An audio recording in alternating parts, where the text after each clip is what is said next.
Na tumai hujambo na karibu mtazamaji wa Msuya Online TV kwenye update mbalimbali za kimichezo pamoja na burudani. Ikiwa ni siku ya Jumamosi, siku ya tarehe 10 mwezi wa 5 mwaka 2025, tunakutana tena kwa ajili ya kuendelea kupeana tetesi mbalimbali za usajili kwa hivi sasa.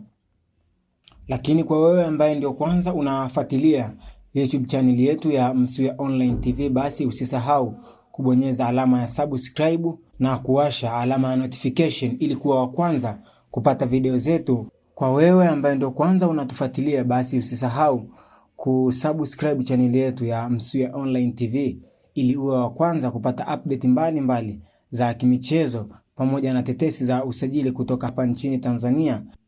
Jambo kubwa ambalo hasa leo tunakwenda kulizungumzia ni kwamba inaelezwa kiungo mshambuliaji wa Young Africans Stephane Aziz Ki mwishoni mwa msimu huu anatarajiwa kuondoka kwenye klabu hiyo na kujiunga na klabu ya Wydad Casablanca ya nchini Morocco. Aziz Ki amewaambia viongozi wa Yanga kwamba anahitaji kucheza FIFA Club World 2025 ambayo inatarajiwa kuanza Juni 14 kule nchini Marekani. Pia uongozi wa klabu ya Young Africans walilijua hilo, ndio maana wamefungua mazungumzo naye.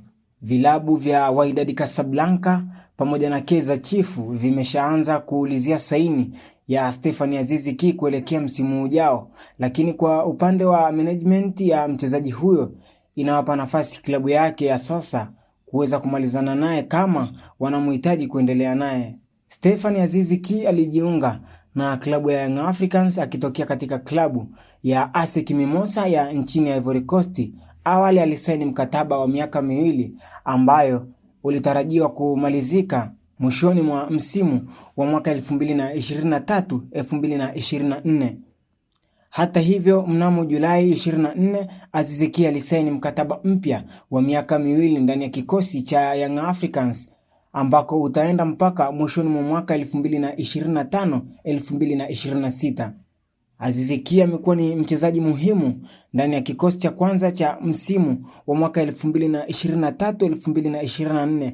Alikuwa muhimili mkubwa sana ambako alikuwa MVP wa msimu huo. Katika ligi kuu soka Tanzania bara alicheza michezo takriban ni michezo 27 na kufunga magoli 21 na kutoa asisti ya mabao 8 huku akifunga hat-trick 2 na kuwa mfungaji bora wa ligi kuu kwa msimu wa 2023-2024.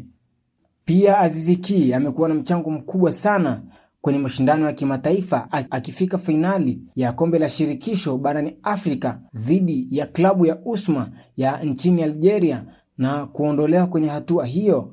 Lakini msimu wa mwaka 2023-2024 Yanga ilifanikiwa kufika hatua ya nusu fainali ya klabu bingwa barani Afrika na kutolewa na Mamelodi Sundowns ya kule nchini Afrika ya Kusini. Ikumbukwe Aziz Ki kwenye msimu huu katika ligi kuu soka Tanzania bara amefanikiwa kufunga magoli 4 na kutoa assist ya mabao 7 kwenye michezo tofauti ya mchango wa magoli 11 katika msimu huu wa ligi kuu soka Tanzania bara.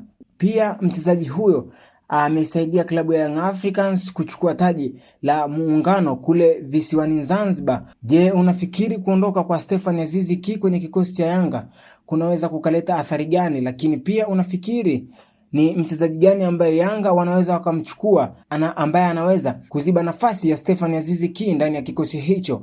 Kwa update nyingi za kimichezo pamoja na tetesi za usajili, basi usiache kusubscribe channel yetu ya Msuya Online TV pamoja na kuwasha alama ya notification ili uwe wa kwanza kupata video zetu. Kufikia hapa hatuna la ziada, tumefika tamati ya kipindi chetu pendwa.